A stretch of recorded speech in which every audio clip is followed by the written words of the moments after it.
Today we're going to go over how to do a bath. Baths are usually done before visits, but can be done for other reasons if they're just dirty or if they're getting clipped soon. So first we're going to start by explaining how to get our hose down to our wash rack area. So here's our hose. We have warm water and then just kind of regular / cool water. This attachment will normally be on the end of the hose. You'll need to screw it off, and then we can put our little sprayer on, which I'll show you once we get down to the wash. Once again, you'll have to take off that end attachment and then put this spray nozzle on. As you can see, this is the off position, so make sure it's off when you go to turn on the hose if you don't have a buddy and have to do it yourself, but hopefully you'll have someone to help you. And then you can see there's different options on here. I like to do the shower one just because I think it's a little bit gentler, but still gets the debris off. Everybody does baths differently. There's really no right or wrong way to do it. I'll usually look for like a general soap to begin with. So here I've got our Equifuse Citra shampoo. I like to find a bucket and I'll pour a little bit into the bucket. That might be enough for like 1 or 2 horses, we'll see. And the way that I like to do my baths too is I'll take a sponge and I'll take a curry comb and I'll end up filling this up with water to make it nice and bubbly, so that after I rinse the horses off, which I'll demonstrate later, I can come in with the sponge and sort of soak them down, and then use the curry comb to work it into their into their coat. So that's for kind of their body, basically. All right, to begin our bath with Spirit, we have her appropriately tied here. I'm going to start spraying her. I've got the hose laid out pretty far away from her just so she won't get caught up in it while we're spraying. But as I spray, so she's used to that, you can start facing away from her so that we're not pointing at her face or her eyes. I know, you're okay. Let's make sure we get a good soaking so that when we come in with our soap, we can get a good lather going.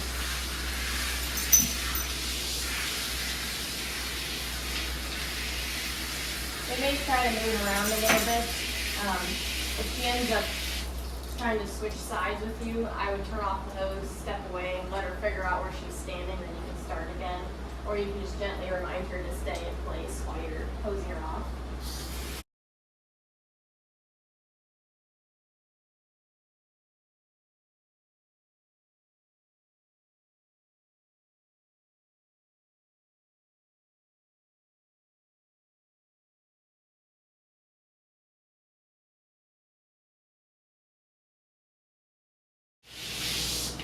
Now I'm going to go ahead and switch sides with them as carefully as I can.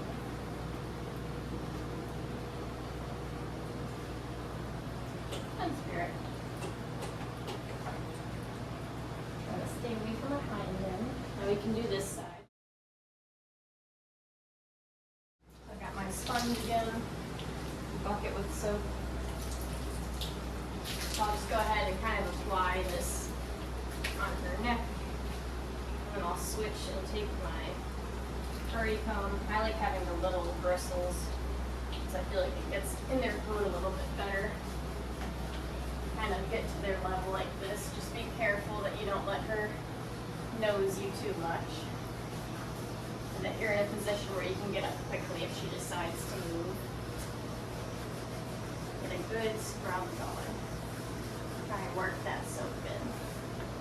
I'm going to switch to my sponge again. Nice and citrusy smelling. Take my curry comb. And as I said before in the first video, everybody does their baths differently. This is kind of just how I like to do it. So if you're new and not used to doing baths, this is certainly one way that you can get started.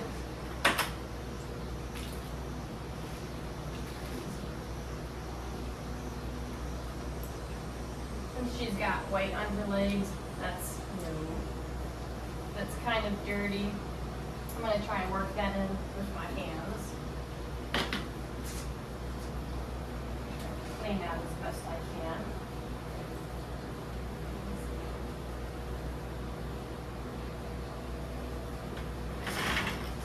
And never ever stand in front of the horse. Because as you saw her moving her leg like that, you could potentially get knocked by her hoof, which would not be fun. So always make sure you're off to the side slightly. And I held on to her leg. That gave me more control while she was moving around. And I have my hand placed here so I can feel when she shifts her weight if she decides she wants to lift her foot again. Down the rest of her body here. Make sure I'm getting underneath her belly too. If you start to run out of water in your bucket, you can fill it up again, of course. Try to focus on these white spots.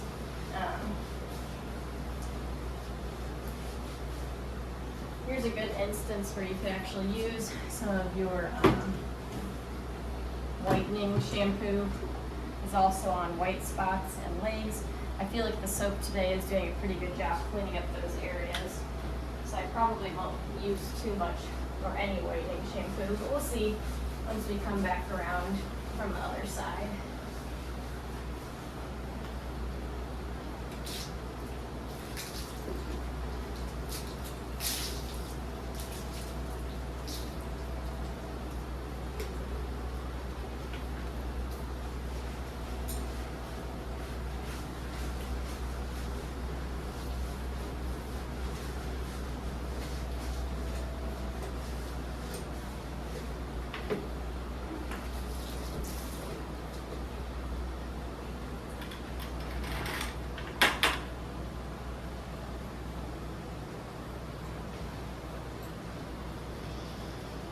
I'm working in that soak with my hands again while I keep hand placed on my foot, just to make sure I have control of it. Carefully applying the water, which can be a little sensitive. And if she moves, then you move too. Just be careful. You know, we've got a fly on you.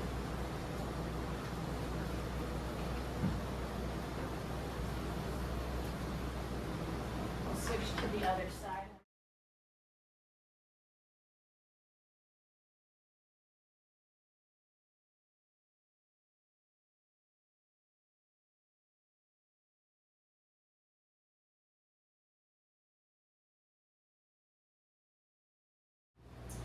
Another option is we actually have gloves over there that you can use as opposed to like taking a curry comb out with your hands.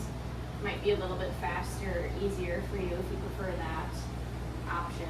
I like to run my hands over their legs though, just sometimes they get little bug bites and other sores, so it's a little bit easier for me to clean those things. Flooring gets very slippery, so be careful as you're moving around. I like to put some in my hand. It'll come out.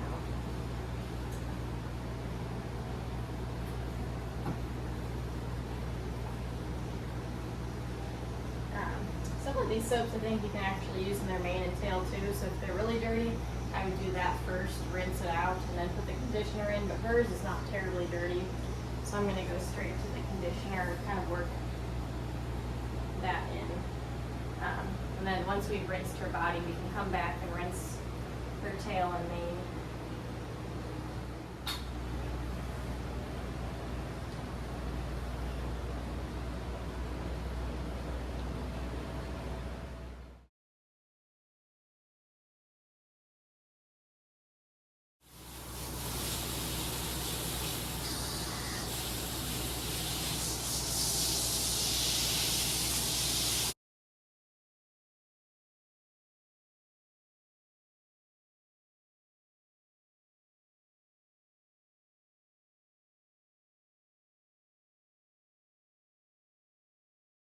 Helpful to keep a hand on them sometimes too if they're moving around, so that way you can feel which way their weight is shifting. And then also when you're rinsing off the soap, you may have to go back a few times, especially when that coat's no longer, just to make sure that you get everything.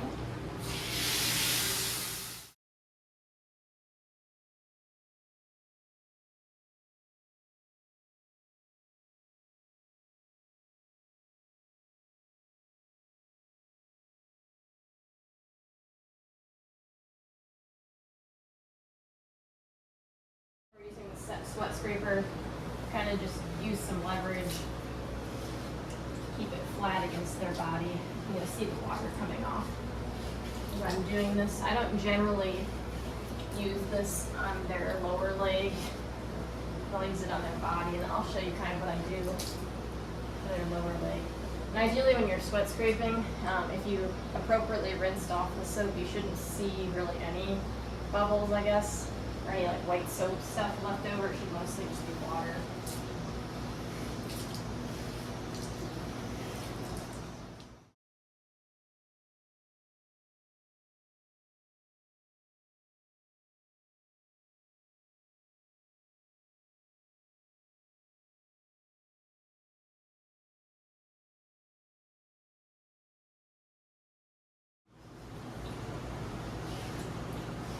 And then with the legs, usually I'll just run my hand down them, kind of squeezing as I go. You can see the water flowing off.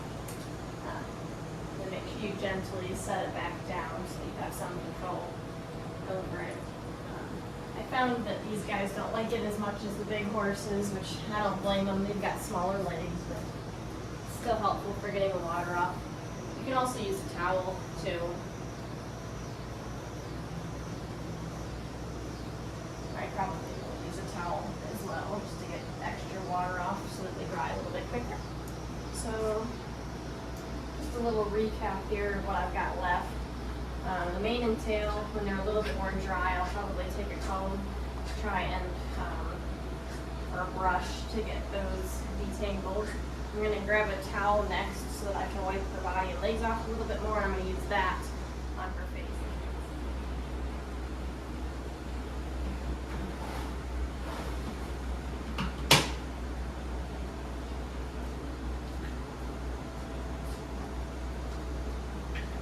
Probably do my legs first.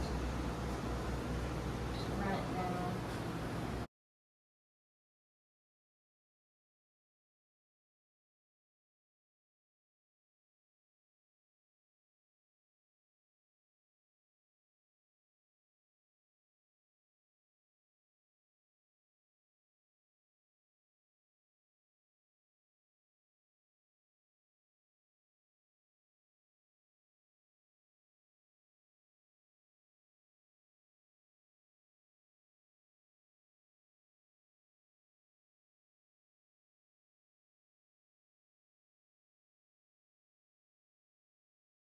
Towel to wipe off her face.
Spirit's pretty much washed.